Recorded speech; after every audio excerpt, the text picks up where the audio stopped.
God. So we're looking forward to that. Praise God. Well, let's get into our teaching and what we've been dealing with. We've been actually dealing with the issue of understanding the Reformation that prepares the earth for Ekklesia. Certain things have to take place in the earth realm before we actually can walk into what God is doing in the earth in this hour. Our primary passage we've used is a very familiar one out of Acts chapter 3, beginning at verse 19 through 21. It says, "Repent ye therefore and be converted, that your sins may be blotted out, when the times of refreshing shall come from the presence of the Lord. And he shall send Jesus Christ, which before was preached unto you, whom the heavens must receive and retain, until the times of reformation of all things which God has spoken by the mouth of all his holy prophets since the world began." Praise God. There is a move that God is doing something that is beginning to shift the earth, begin to prepare it for what he is releasing into the earth right now. And we have been looking the last few days at the life of John the Baptist, because his life introduced a shift in the traditions of the past. And this is very critical that we understand some things about his life, and it will help us understand some things that we need to deal with today. Ekklesia is doing the same thing. Even as many are trying to keep it contained within the church system, it cannot be contained. Since the Reformation that began with Martin Luther in the 16th century, there's been a progressive building towards this very season that we're in. You ought to be thankful that God chose you to be born in this season. And this is a season, thankful for whenever God brought you into the earth, but you should be thankful for right now, because you're about to see one of the greatest reformations, I believe, that has taken place since what we saw in the 16th century. Now, we've been looking at John the Baptist to get an idea of some of the things that have taken place. Glory to God. The birth of John the Baptist introduced a shift in the traditions of the past. And Ekklesia is doing the exact same thing. People are still trying to keep it contained within the church system. But it just cannot take place that way. We cannot keep it in the same place. This is the day of the saints. So we need to understand what season we're in. And I've been sharing this for several years now, that we're in the beginning points of what I call the day of the saints. It's a day when God's people are being activated and released into the earth to do the work of ministry. You remember Ephesians chapter 4, verses 11 and 12.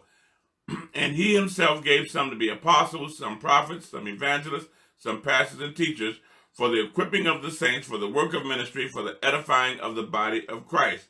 The ministry gifts have been restored, and there's a general knowledge of their existence in the body of Christ. But there is a problem. They have been pigeon-holed into a system that did not exist when Jesus gave them into the earth. I want you to understand this. What we know as apostles, prophets, evangelists, pastors, teachers have been placed in a system that did not even exist when Jesus said he would give apostles, prophets, evangelists, pastors, and teachers to his people. You see, there were no apostolic networks. There was no prophetic services.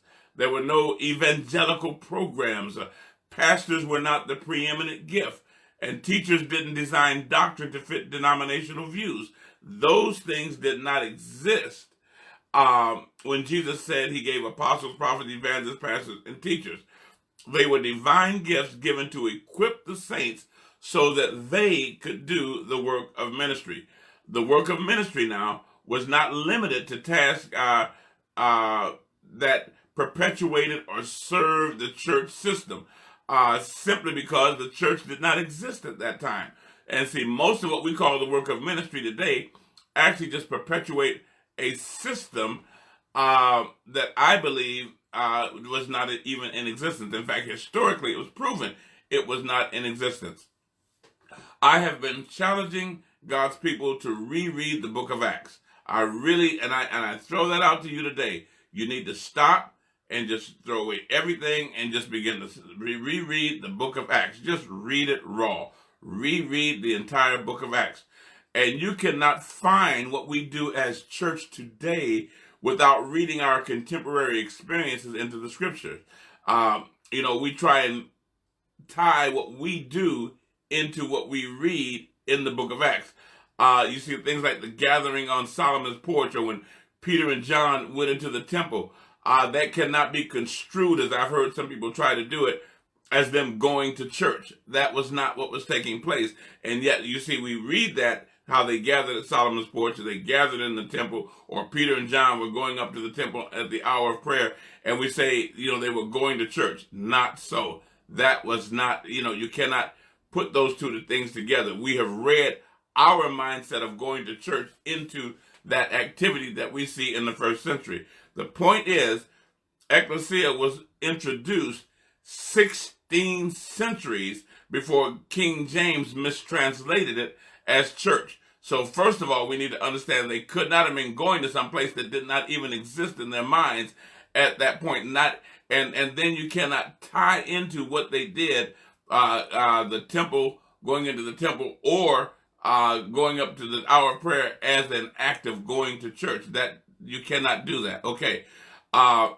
We have lived the framework of the mistranslation so long now that Ekklesia itself is beginning to feel out of place. The Holy Spirit is highlighting Ekklesia just like it was at John the Baptist's birth. Long-held traditions are now being challenged. That's what I want you to see. The true release of the saints demands a dismantling of a system that has contained them for 400 years. Now, please hear my heart when I share this next part. Whenever God begins to introduce something, anything that is not apropos or in line with what he wants cannot exist anymore. It was not enough for them just to leave Egypt. Pharaoh's army was also destroyed. I want you to hear this. It's not enough that you enter into Ekklesia. In your mind, you must understand that old system does not exist. It is not there. And that becomes a challenge to the body of Christ. That becomes a challenge for us to move from one place to the next. Imagine what it was like around with John the Baptist now. Here was a man who was a baby who was born, and when he was born, history said, and the tradition was, that he should be named after someone in the family, specifically his father. But in the case of his birth, his name was given to be John. Nobody in the family had that. Nobody could go back and tie themselves to this name of John. What am I saying? When God begins to introduce Ekklesia, we cannot go back and tie it in to something that did not even exist. In other words, we can't tie it into a system, a church, or a paradigm of church. We cannot do that. It's a brand new paradigm, something totally different. So people now will see this, and they will still try and control, and they will try and contain you. How will people try and contain you? How will they try and do this? Number one, they simply try to define you according to their paradigm. What they understand as church, they try and tie it up with their current paradigm. In Matthew chapter 3, verses 7 and 8, John was out baptizing. Now I want you to see this. And when they were out baptizing, the Pharisees and the Sadducees came to check him out and see what was going on. They were the religious leaders of that day. But when he saw many of the Pharisees and Sadducees coming to his baptism, he said to them, "Brood of vipers, who warned you to flee from the wrath to come? Therefore bear fruits worthy of repentance." In other words, he saw them coming, and he recognized that, they weren't coming for the right motives. They were coming to check him out. So he said, if you're going to come here, you need to start lining up. Let your fruit begin to line up with repentance. Proof of repentance is in manifested alignment. Let me say that again. Proof of repentance is in manifested alignment. In other words, when I repent, I begin to align myself with what is correct. I purposely, intentionally begin to line up with what is correct. I don't just keep hanging on to the past and keep trying to do the same thing over and over again. Once I repent, I line myself up with the things that are correct. You see, many times people can't hear what we say for watching what we're doing. We're going around saying one thing, but the bottom line is people cannot hear what we are saying because they're watching what we're doing. I say I'm doing a certain thing, but all you see me do is the same thing that I've been doing all along. So therefore, how can I have actually repented when I haven't changed anything in my life? So people they will try and pigeonhole you. Now get this, and they will try and hang on to you and lock you into a system, because in that system they can define you, they can control you, they can understand who you are because of the system that they have locked you into. So we need to get this, and we need to understand this in our hearts. Jesus at one time was challenged on John the Baptist, and once again, it's all because people had a paradigm that they tried to place him in. And I want you to see what happened here. In Mark chapter 11, verses 28 through 33, they came up on Jesus. They tried to trip him up, and they said unto him, by what authority are you doing these things? That's one of the first things religious folks will try and do. Okay, who gave you the authority to do this? Who made you the one that can go out and talk about Ekklesia? Who made you an apostle? In fact, I was confronted that at one time. I was going in a grocery store, and a pastor's wife stopped me and said, who made you an apostle? How could you be an apostle and my husband not be one? I just looked at her. I don't know. I mean, I just know what God called me to do, But, people try to lock you in. Another person took me aside and said, you can't be an apostle because look, what have you done to look like an apostle? You can't be one, And so they begin to try and define you based on their paradigm, based on what they believe. So they came up to Jesus and said, by what authority are you doing the things that you do? And who gave you the authority to do these things? But Jesus answered and said unto them, I will also ask you one question, then answer me, and I will tell you by what authority I do these things. The baptism of John, now get where he went. The baptism of John, was it from heaven or from men? Come on, answer me. If you know the answer to this one, I'll deal with it. And they reasoned among themselves, saying that if we say from heaven, he will say, then why don't you believe him? But if we say it's from men, they knew the people, they feared the people because they counted John the Baptist to have been a prophet. So they were caught in this quandary, they couldn't tie it up. So people will confront you when they don't understand you, and they will try and lock you into what their paradigm is. First of all, who gave you the authority to talk about Ekklesia? Well, I can answer that real easy. The Holy Spirit. Number two, then the question comes in, if Ekklesia is of men, okay, then you're saying that what King James did in the 17th century is appropriate. But if you say it is of God, then you're saying what Jesus actually said at Caesarea Philippi is what we need to be following. So you need to determine where you are. You need to determine how you're going to align yourself. It says we don't know. What they said, we don't know Jesus. We really don't know. And Jesus said, well, neither will I tell you by what authority I do these things. Some things you cannot prove to folks who don't want to understand it in the first place. They won't get it. They don't want to understand it. They don't want to grasp it. And so they won't get it. I don't care what you say to them. You can write it out, spell it out, give it out, and do whatever you want to do, but they just won't get it because they don't want to understand what's going on. You see, now back to John the Baptist. He stayed on message.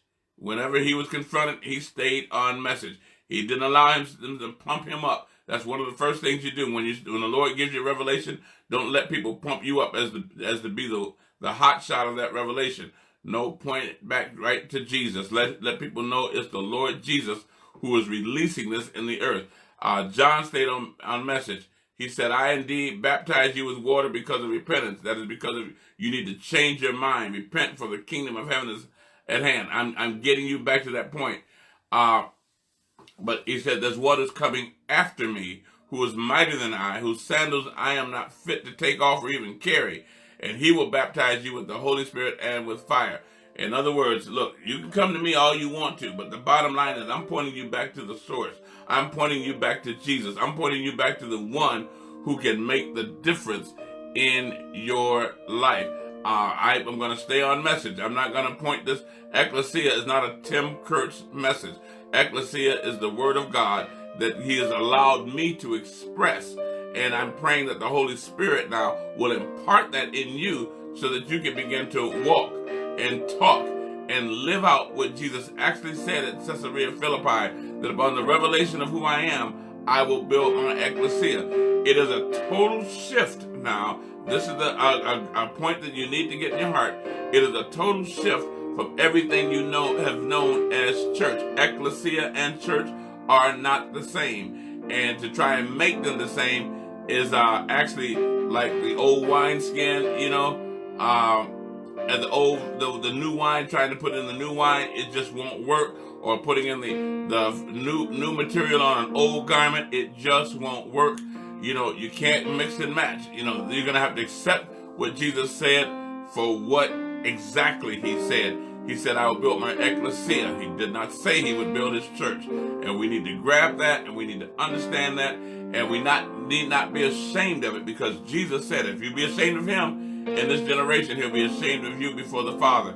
So, regardless, let the chips fall where they may. Just follow Jesus. That's the bottom line. Follow him in Jesus' name. Father, I pray that your people are getting it. I pray, God, that their eyes are opening. I pray, God, that their ears are opening, that they can see what you're doing and hear what you're saying in this hour, in this moment, in this time, in Jesus' name. Build your people as never before in the name of Jesus. Release them into the earth, Father, with strength, authority, and power in the name of Jesus. This is the day of the saints, Father, a day that you're raising up an army of believers to impact the earth with the power of the kingdom.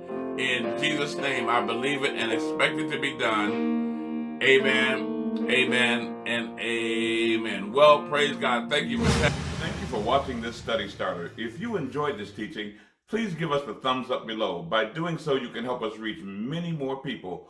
Also, if you haven't already done so, please click the subscribe button so you won't miss any future study starters. There are many more segments to come. Again, thank you for watching, and we hope to see you again soon.